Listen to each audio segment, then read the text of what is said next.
Start. Hello folks, this is old Buster coming to you again. Name of this new story is called Tusslin. And I want to remind all y'all that, all these stories have some truth to it. Now this old story's got a lot of truth into it, but of course some of it that's not true, but it's based on truth, something that's happened.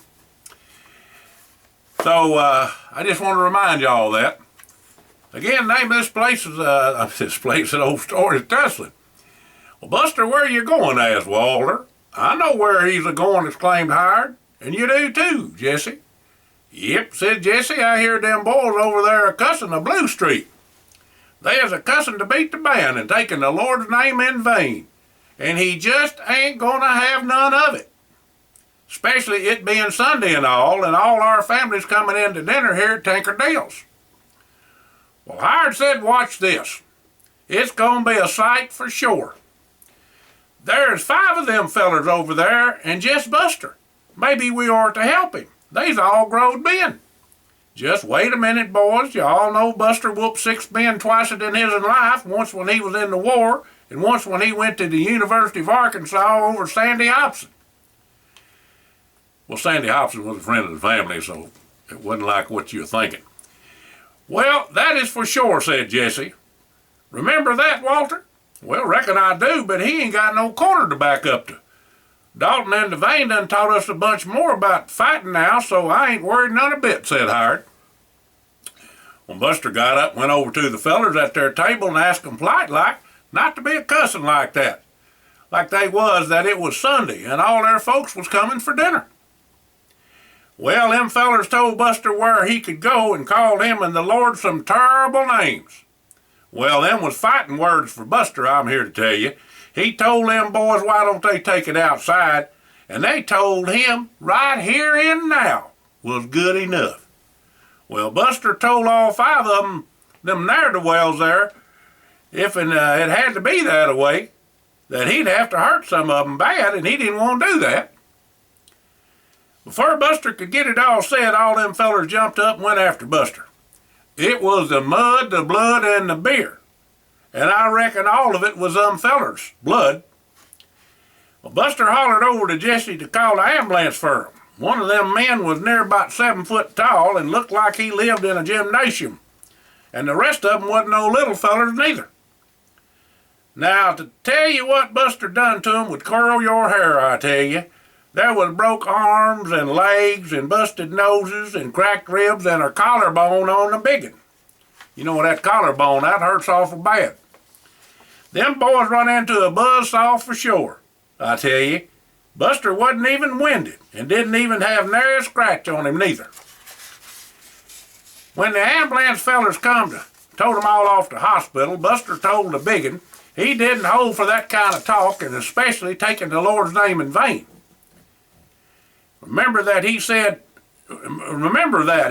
and have some respect for the Lord and other people. There was some other older folks that had come in for dinner as well, and they come up to Buster and told him they appreciated what he done for everybody. Well, thank y'all. I was raised by 2 words from Grandpa Gus. Just do right. I try to live that every day. Well, all us older folks know your people and know of y'all boys as well. Well, have a blessed day and enjoy your dinner, said Buster, and he come on back down and sit down. About that time, the folks come in and sit down too with the boys, and Big Jim and Gus said they seed what all had happened. And all the women folks said they seed it too and was proud Buster stood up for right. Well, Grandpa Gus told Buster that he done right. I think Tinker and Miss Dill have cooked up something special, so let's eat. I'm for that, said Buster, begin to look for the victuals family style that was being brought out. Well, Grandpa Gus said if there was any damages, he'd see that they's paid for. Well, Mac and Dubs and Big Jim said they'd all chip in as well. Of course, there wasn't none. Well, that started off the week with a bang, you could say, but there was more to come. Well, Jesse was coming out of Blackie's barbershop Monday morning when one of them boys that got whooped by Buster and 3 of his friends jumped on him. Well, they was in for a surprise for sure. And Jesse lit into them like a mama grizzly. I told y'all before about all them fancy martial arts that Devane and Dalton showed all them boys, and they sure enough larnated Jesse about 'em. Well, old Jesse was a tap dancing on their hides, something fierce, I tell you. The ones that could cut and run, but Jesse corralled 2 of 'em, and Blackie seed it all and called the police. Mac was in town for some parts for Southern Natural Gas pumping station, and Mr. Swaim at the hardware store told Mac what was happening. Well, Mac dropped everything and went on over to Blackie's and met up with Jesse and the chief. Well, Mac told Bud, that was the chief, "This is about enough of these hooligans, and they're trying to hurt the boys." Bud said he knowed all about Sunday, and now this he said. "The bunch that is a-raising Cain is down off the river, and if there was ever a scoundrel, it was them river rats." He said he'd get the sheriff and go down there and read 'em the riot act about coming to town and starting trouble. Well, later that evening, all the boys got together and cogitated on all the tussling. They hoped the sheriff would nip all this fighting in the bud from the boys down on the river, and it'd be all over with. Well, come Saturday, all the boys made up to meet at the picture show and see a double feature and sit with their gals. Hired said he would be flying for the Keogh crop dusters, and 2 of the pilots there had got the crud, some kind of virus, and Bill Kelly that owned the flying service asked Hired to fill in on Saturday, and Hired said he would. Well, Hired finished up for the day, and after he landed and started to the office to check out and get ready for the picture show and his date, was when a feller walked up to him and asked him if his name was Hired Holmes. Hired said he was, and then a pack of them river rats come on that Hired. Well, Hired took out the first 2 and then grabbed a sweet gum pole the airport workers used to clean the hoppers on the planes. Well, Hired wore them boys down to a nub, I tell you, and began to clean their clocks when a feller come up behind Hired and conked Hired on the head. It took Hired to his knees, I tell you. They was a whooping on Hired something fierce when lo and behold Walter showed up and waded into him.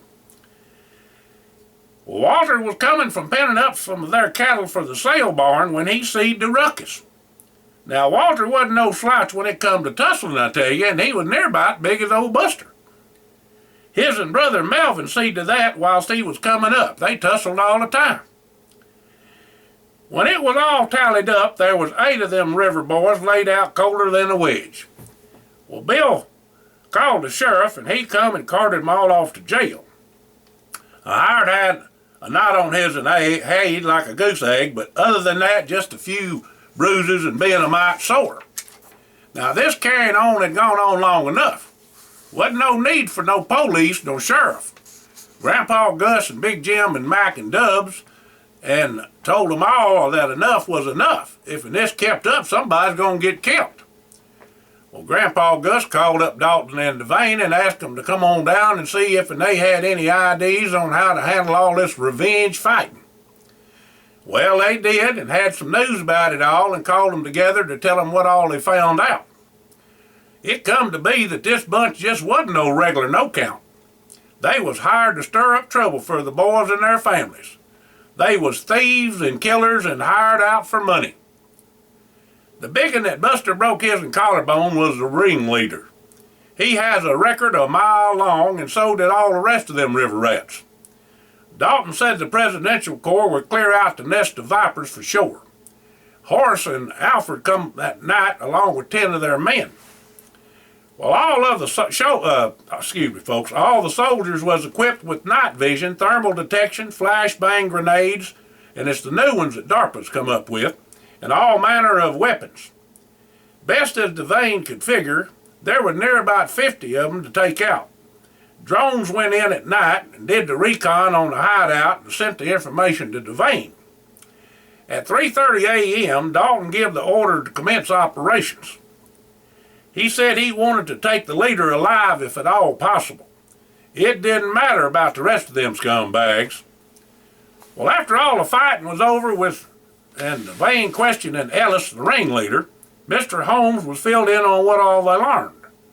Ellis was a Schmidt, a stepson of Ansel Meyer, Illuminati through and through. Ellis was took back to Washington to headquarters for further interrogation. The rest met their maker. The boys got back to doing what they was a-doing, and life was back to normal again. The boys all met up at Leake's drugstore and decided their lives was always going to be like this, but they was signed up for it.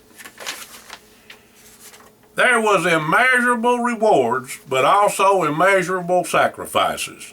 All the boys figured this was all in God's plan. All the boys knowed there was an unknown, but was ready for whatever tomorrow brung them. One thing about it all, though, they would always do what it took to live to do right. Y'all